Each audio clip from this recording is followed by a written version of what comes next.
Aku tahu, orang akan salah paham kalau dengar ceritaku malam itu.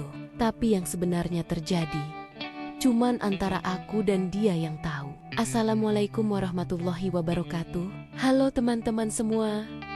Apa kabar hari ini? Semoga kalian selalu dalam keadaan sehat, bahagia, dan dilimpahkan rezeki yang penuh berkah. Seperti biasa, sebelum mulai cerita aku ingin tahu dulu, kalian sedang menonton dari kota mana? Tulis di kolom komentar. Ya, aku senang banget setiap kali baca komentar kalian. Rasanya seperti kita bener-bener ngobrol bareng, bukan cuma lewat layar. Dan jangan lupa juga untuk subscribe, like, dan share video ini, biar makin banyak orang yang bisa mengambil pelajaran dari setiap kisah yang kita bagikan di sini. Cerita kali ini tentang satu malam yang tidak direncanakan, tentang seseorang yang datang di saat yang sepi, dan tentang bagaimana kehadiran sederhana bisa mengubah arti sebuah kesendirian. Inilah kisahku. Hujan sore itu turun seperti biasa pelan, tapi cukup lama untuk membuat udara menjadi dingin dan rumah ini terasa lebih sunyi dari biasanya. Aku menatap jendela ruang tamu yang buram oleh embun, sementara suara rintik air jatuh dari atap seperti melodi kesepian yang sudah kukenal bertahun-tahun. Namaku Erni, usia 43 tahun. Sejak suamiku meninggal 3 tahun lalu, rumah ini rasanya terlalu besar. Anak-anakku sudah berkeluarga, tinggal di luar kota, dan jarang pulang kecuali saat lebaran. Hari-hari kujalani dengan bekerja, mengurus bisnis kecil peninggalan suami, dan menjaga kebugaran tubuh dengan olahraga setiap pagi. Tapi tidak ada olahraga yang bisa melatih hati agar tak terasa hampa. Aku selalu bilang pada diriku sendiri, aku kuat, tapi malam-malam seperti ini, aku tahu aku hanya berusaha terlihat kuat. Ketika jam menunjukkan pukul 8 malam, listrik tiba-tiba padam. Ruangan yang tadinya diterangi lampu kuning lembut berubah gelap dalam sekejap. Aku menyalakan lilin di meja dan duduk sambil menghela napas panjang. Lalu ponselku bergetar. Sebuah pesan masuk dari Raffi, anak muda yang tinggal di rumah sebelah. Dia mahasiswa teknik yang sering membantu memperbaiki perabot rumahku atau sekadar mengangkat barang-barang berat. Tante, lampu di sini juga mati. Mau saya bantu cek sekalian? Aku tersenyum samar. Boleh, Raffi. Tapi hati-hati, jalannya licin. Tak lama kemudian, suara langkah kakinya terdengar dari arah teras. Dia datang membawa senter kecil. Wajahnya basah oleh hujan, tapi senyumnya hangat. Permisi, Tante. Masuk aja, Vi. Hujan makin deras. Nanti masuk angin. Raffi menyalakan senter dan memeriksa sekring di dapur.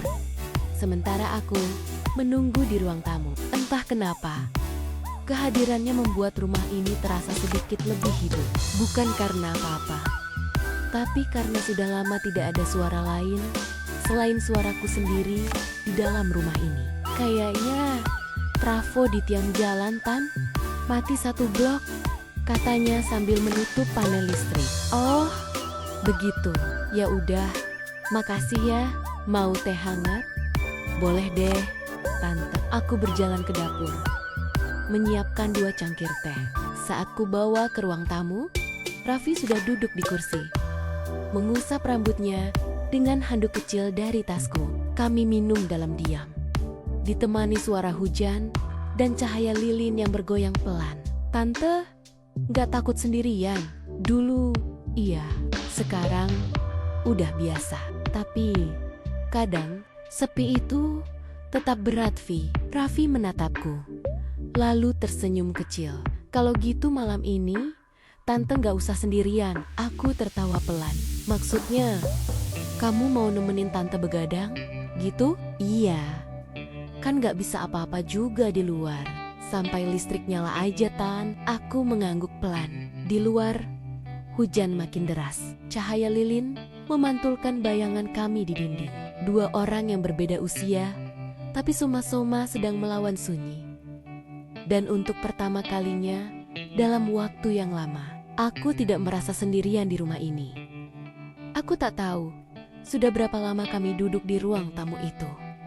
Ditemani suara hujan dan cahaya lilin yang menari di udara. Teh di cangkirku sudah mulai dingin, tapi hangatnya suasana membuatku enggan beranjak. Ada sesuatu tentang malam itu yang terasa berbeda. Raffi duduk di kursi seberangku, memandangi hujan lewat jendela yang berembun. Ia tampak tenang, tapi matanya menyimpan kelelahan yang jarang kulihat di wajah anak muda. Aku memecah keheningan. Kamu nggak pulang, Vi? Nggak dulu, Tan. Hujannya belum reda, lagi pula rumah juga gelap. Sama aja kayak di sini. Aku mengangguk pelan. Iya juga ya, kadang suasana gelap begini malah bikin orang pengen ngobrol. Betul, Tan. Soalnya kalau gelap, kita cuma bisa dengar suara dan ngerasain suasana. Jadi, lebih jujur aja gitu. Aku tersenyum kecil. Kamu filosofis juga, ya? Hehe, saya kan sering begadang sendirian. Jadi banyak mikir hal aneh, Tan. Obrolan kami mulai mengalir seperti aliran hujan di luar sana. Awalnya ringan, tentang cuaca, pekerjaan, kampus, tapi perlahan-lahan menyentuh hal-hal yang lebih pribadi. Aku bercerita tentang anak-anakku yang jarang pulang, tentang suami yang dulu selalu tahu cara membuat rumah ini terasa hangat. Raffi mendengarkan tanpa memotong, hanya mengangguk sesekali dengan tatapan penuh empati. Kadang Tante rindu masa-masa itu. Kataku pelan, tapi hidup harus jalan terus ya. Sekuat apapun kita, kehilangan tetap nggak pernah mudah. Raffi menatapku lama, tapi tidak dengan rasa iba. Ada ketenangan di matanya yang entah kenapa membuatku nyaman. Saya ngerti, Tan. Soalnya saya juga ditinggal ayah dari kecil. Makanya saya suka bantu orang. Biar hidup saya nggak cuma tentang kehilangan. Aku menatapnya lebih lama kali ini. Mungkin karena hujan. Mungkin karena cahaya lilin, tapi setiap kata darinya terasa jujur. Kamu anak baik, Vi. Nggak juga, Tan. Saya cuma pengen bikin hidup orang lain sedikit lebih ringan. Kalau bisa, aku tertawa kecil. Kamu tahu nggak? Jarang banget ada anak muda ngomong sebijak itu. Mungkin karena sering ketemu orang yang kesepian, Tan. Kalimat itu membuatku terdiam. Kami kembali menatap jendela. Suara hujan masih turun, tapi kini terasa lebih lembut. Seperti melodi pengantar tidur, angin dari celah jendela membawa aroma tanah basah dan teh melati yang mulai mendingin. Tan, ya, boleh. Jujur, boleh. Saya seneng bisa ngobrol sama tante kayak gini. Rasanya tenang aja. Aku menatapnya, lalu tersenyum pelan. Tante juga, Vi. Rasanya udah lama nggak ngobrol selembut ini. Cahaya lilin memantul di matanya, membuat bayangan lembut di dinding. Aku tiba-tiba sadar. Sudah lama aku tak melihat seseorang dengan cara seperti ini. Tanpa prasangka, tanpa jarak. Hanya dua orang yang kebetulan duduk bersebelahan di malam hujan. Berbagi keheningan dan cerita.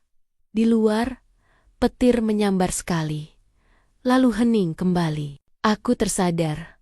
Waktu sudah lewat tengah malam. Kamu ngantuk nggak, Vi? Enggak, Tan. Suasana kayak gini malah bikin tenang. Iya, aku memandang keluar. Lalu kembali padanya. Malam ini, hujan bukan cuma di luar.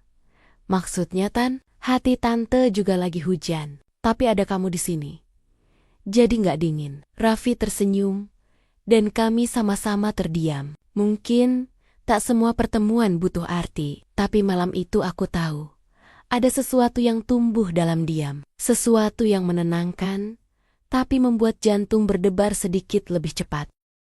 Sekitar jam 2 dini hari, hujan akhirnya mulai reda. Suara air yang tadinya deras di atap perlahan berubah jadi rintik halus. Rumah terasa semakin tenang. Hanya tersisa suara detak jam di dinding dan hembusan angin yang menyelinap lewat celah jendela.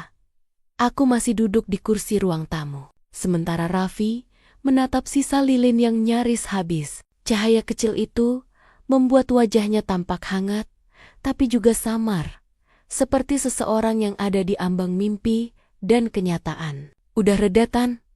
katanya pelan. "Iya, tapi udaranya masih dingin." "Tante nggak kedinginan?" "Sedikit, tapi..." "Nggak apa-apa." Dia menatapku sejenak, lalu berkata lirih, "Saya ambilin selimut ya, Tan." Aku sempat menolak, tapi dia sudah berdiri dan menuju kamar tamu tempatku biasa menyimpan barang-barang. Tak lama, Raffi kembali membawa selimut abu-abu, lalu menyampirkannya di pundakku dengan hati-hati. Gerakannya sederhana, tapi entah kenapa terasa begitu tulus. "Makasih, Vi." "Sama-sama, Tan." Kami terdiam lagi. Suasana hening, tapi bukan hening yang kaku, melainkan tenang. Seperti dua orang yang sudah tak butuh banyak kata untuk merasa nyaman. "Raffi?" Aku memecah hening. "Iya, Tan, kamu tahu nggak? Tante sebenarnya nggak terbiasa ditemani. Tapi malam ini rasanya aneh kalau sendirian." "Saya juga, Tan.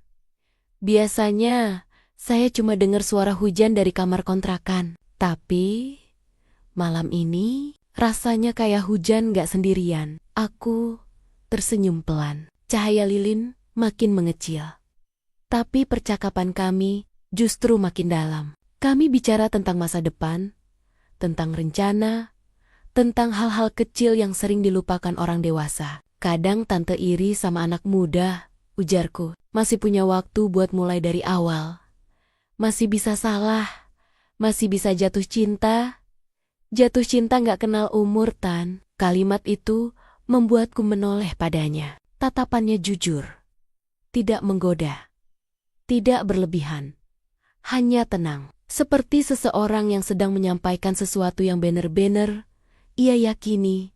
Aku menarik napas pelan, lalu menatap ke arah luar jendela. Langit tampak lebih terang, tanda fajar akan segera datang. "Mungkin kamu benar," ucapku akhirnya. Tapi yang lebih penting, seseorang harus belajar jatuh cinta sama hidupnya dulu, baru sama orang lain. Raffi tersenyum. "Tante selalu punya cara ngomong yang bikin tenang." Aku terkekeh kecil. "Itu tanda kamu butuh istirahat, Vi.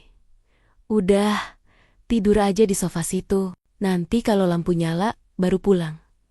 "Nggak apa-apa, Tan. Saya takut ganggu." "Kamu nggak ganggu kok. Rumah ini terlalu sepi kalau cuma ada satu orang." Dia mengangguk, lalu bersandar pelan di sofa. Dalam hitungan menit, aku bisa mendengar napasnya mulai teratur. Aku sendiri masih terjaga, memandangi wajah muda itu yang tertidur lelap. Kelelahan setelah seharian bekerja dan menembus hujan. Ada perasaan aneh yang tumbuh di dadaku.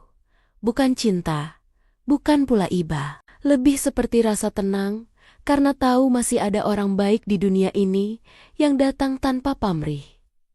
Lilin di meja akhirnya padam. Gelap menyelimuti ruangan, tapi aku tidak takut. Di luar, langit mulai berubah warna. Biru keabu-abuan, tanda pagi datang menggantikan malam. Aku menatap ke arah Raffi, lalu berbisik lirih pada diriku sendiri. "Terima kasih Tuhan, malam ini aku nggak sendiri." Dan di antara sisa hujan dan aroma teh yang sudah dingin, aku tersenyum. Malam itu bukan tentang siapa menemani siapa, melainkan tentang dua jiwa yang saling mengisi kesepian, tanpa perlu janji apapun. Pagi datang perlahan, seperti tamu yang mengetuk pintu dengan sopan. Cahaya matahari pertama menembus tirai tipis ruang tamu, memantulkan warna keemasan di lantai yang masih lembab oleh embun semalam. Aku membuka mata dan mendapati suasana begitu tenang.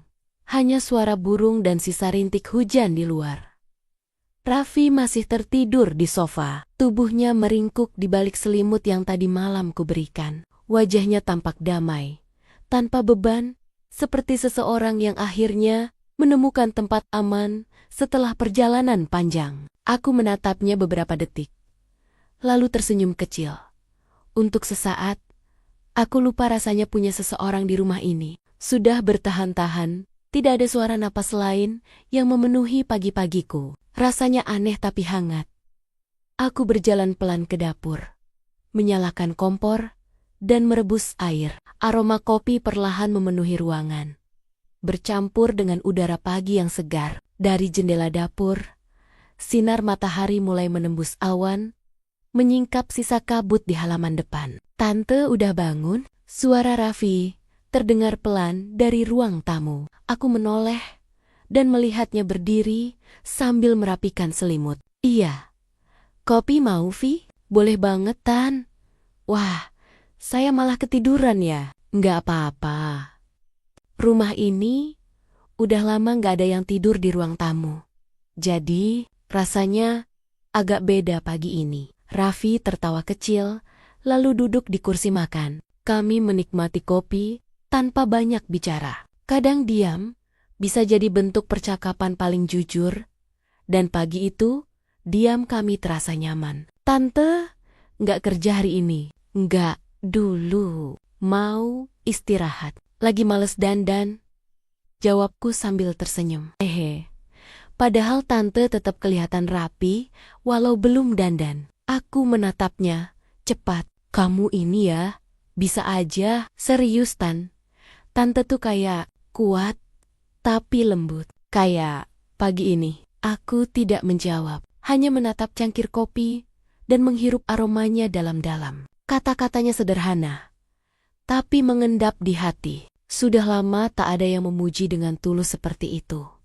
Bukan karena penampilan, tapi karena ketenangan. "Vi, Ija, Tan, terima kasih ya udah nemenin tante semalam." "Saya yang makasih, Tan. Jarang bisa ngobrol sedekat itu sama orang yang bisa dengerin tanpa ngejudge." "Berarti kamu kurang temen curhat." "Mungkin, Tan, tapi semalam tuh kayak ngobrol sama orang yang ngerti." Aku mengangguk pelan. "Mungkin karena kita sama-sama pernah kehilangan." Ia menatapku lama, lalu tersenyum. "Iya, mungkin itu juga." Suasana hening kembali. Tapi kali ini bukan sunyi yang menekan, melainkan sunyi yang damai. Seperti titik akhir dari perjalanan panjang yang penuh hujan. "Tante, saya pulang dulu ya. Mau mandi, terus lanjut kuliah." "Oh, iya. Hati-hati di jalan, Vi." Ia berdiri, merapikan rambut, lalu menatapku sebentar. "Tante, kalau suatu hari kesepian lagi, panggil saya aja ya." Aku tersenyum, menatap wajahnya yang polos, namun tulus. "Iya, Vi. Tapi jangan cuma datang waktu tante sepi, datang juga waktu tante bahagia. Biar kamu tahu rasanya rumah ini bisa tertawa lagi." Dia tertawa kecil, lalu melangkah keluar. Suara pintu menutup pelan, meninggalkan kehangatan yang aneh, seperti sisa aroma kopi yang enggan pergi. Aku duduk lagi di ruang tamu, memandangi langit yang kini benar-benar cerah. Dalam hati aku berbisik, terkadang Tuhan gak mengirim seseorang untuk tinggal. Dia cuma mengirim mereka untuk mengingatkan bahwa kita masih bisa merasa. Dan pagi itu, aku tahu, malam panjang kemarin bukan sekadar kebetulan. Itu adalah pengingat bahwa bahkan di hati yang paling sepi sekalipun, masih ada ruang untuk kehangatan sederhana dari seseorang yang datang tanpa rencana dan pergi meninggalkan kedamaian.